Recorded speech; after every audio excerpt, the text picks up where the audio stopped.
Hey my dudes, my name is Cecilia and welcome to my kitchen here in Stockholm, Sweden. Today we are making pumpkin cake with a brown sugar glaze. I am so basic. I know that people don't say basic anymore, they say chuggy. I don't care. I'm both of those things.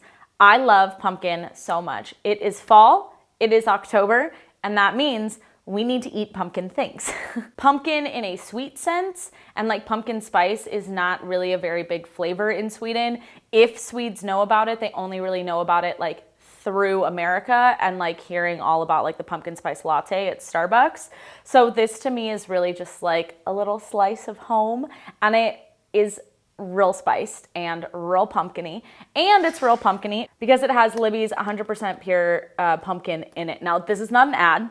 I'm not sponsored by them, but Libby's, if you want to call me because I love you. Just like how Christina Tosi likes to talk about how McCormick's vanilla is what vanilla tastes like to her, which if you know, you know. But Libby's is what pumpkin tastes like to me. You can use whatever pumpkin puree you want. You can make your own pumpkin puree.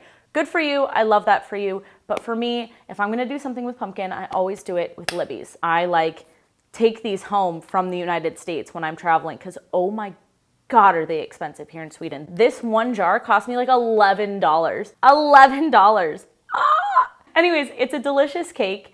You're gonna love it. And so let's just go make it.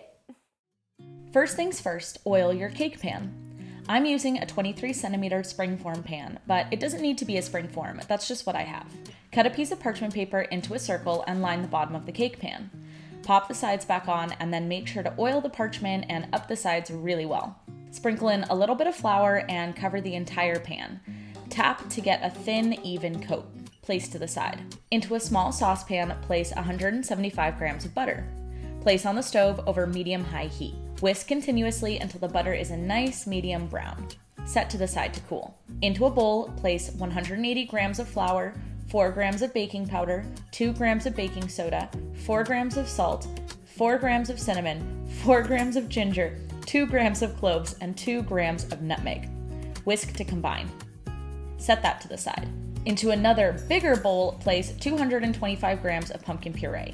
Add in 50 grams of yogurt, 175 grams of sugar, and 25 grams of brown sugar and stir. Pour in all of the brown butter, making sure to get all those delicious brown bits at the bottom of the pan, and whisk into the batter. Crack 2 eggs and whisk together again. Throw all of the dries in with the wets and stir. Make sure to really get around the sides of the bowl so you don't leave any lumps or streaks of flour. Pour all of the batter into the cake pan and smooth out on top. Bake in a 160 degrees Celsius oven for about 30 minutes.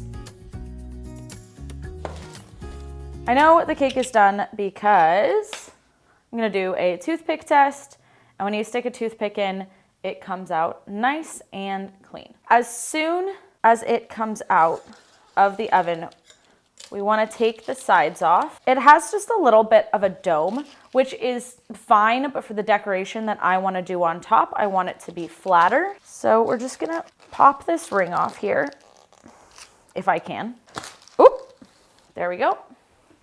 And I have the plate that this cake is going to go on. Now, if I wanted to flip this upside down and then later move the cake, I would need to put a piece of parchment on here because when this gets flipped upside down, because of steam, it's gonna like stick to the plate. Not stick so bad you're not gonna be able to cut a piece and take it out, but stick bad enough where like trying to move it or transfer it to a different plate would be like annoying. But I'm gonna serve on this plate, so I don't really care. I just wanna get it as even over the top as I can. It's gonna be what it's gonna be. And then you just flip it upside down. All right, well that wasn't the most in-center thing I've ever done in my life, but that's okay. We just budge it over a little bit, it's fine. And then we take the bottom off. And this is still really hot, but we're gonna use our careful fingers. And remember, what are fingers for? Fingers are for burning. So just be really careful, but it's fine. And then of course we take the paper off. Look how beautiful that is. And now we have a perfectly flat top. We love to see it. We're gonna let this cool in the corner, and while it's cooling, we're gonna make a little bit of a glaze. For the glaze, you're gonna need a small little pot and brown sugar and water in equal parts. We're just making a simple syrup, so we just want this to come to a boil, and as soon as it boils, we're turning it off. Super fast and easy. That took 20 seconds, 30 seconds. Syrup into a bowl. And we want this to cool down a little bit, not like all the way like cold, but just so it's not like super hot. When we put the powdered sugar in it to make a glaze, we don't want it to be hot and like melt the sugar. That's not really gonna help us very much. We're gonna start by adding in 1 deciliter of powdered sugar. For my Americans, that's about half a cup. All gram amounts will be in the recipe, which will be linked down below. All right, we're gonna start with a deciliter. That is definitely not gonna be enough. Every time you add powdered sugar, you wanna make sure it is 100% all incorporated before you go ahead and add more. Deciliter number 2. If you wanted a really loose glaze that would kind of like enrobe the entire cake, I would stop here. But that's not what I'm going for today. I think this is gonna take a whole nother deciliter, but I don't know. So I'm just gonna add half and see what we're working with. Definitely gonna add that other half. This is definitely a nice thick glaze. I want even more though. So this is deciliter number 4. I'm gonna start again with half. So now we're at 3.5 deciliters. Yeah, here we go. 3.5 deciliters, that's what we want. Beautiful.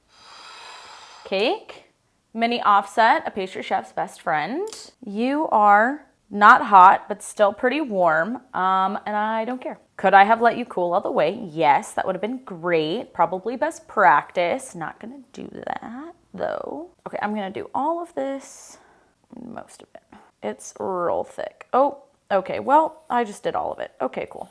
Because it's so warm, it's definitely helping it spread, but I don't really want drips down the side today. So I'm gonna give myself a nice wide border because it's really flowing out on me here. Watch it just drip down the side everywhere. Oh well, there's nothing wrong with that. It's just not really the look I was going for. Just trying to make my circle even here because that's the kind of person I am. It's hard to get rid of old habits. God forbid I don't be an annoying pastry chef about everything.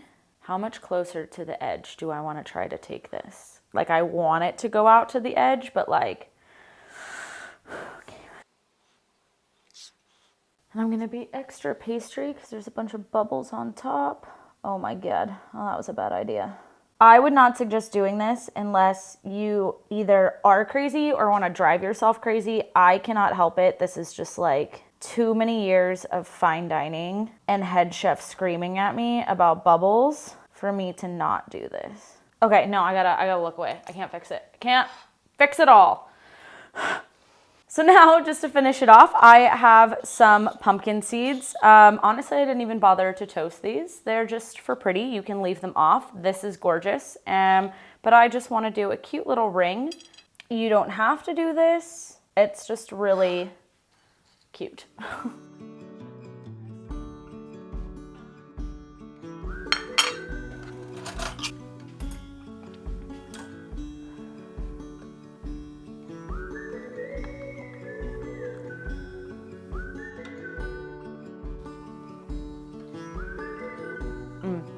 You guys, I love cake so much. If you like pumpkin and pumpkin spice and you like fall and you're not just like a hater, you're gonna love this. You're gonna love this. Incredible. 10 out of 10, no notes. Good job, Cecilia. She's done it again. Thank you guys so much for watching. If you enjoyed this week's video, then please like, comment, subscribe, and let me know down below in the comments if you make this or you're going to make this. You can also find me on both Instagram and TikTok and tell me all about your experience making this if you so wish. And I hope that you have a great week and that I'll see you around next week. Hejdå! Could you not? Why are you broken? I didn't ask for you. Go away. I didn't ask for you either. Nope, you're broken too. Go away. Excuse me. Could you not? Oh my gosh, that's so cute. I'm gonna die. Ugh!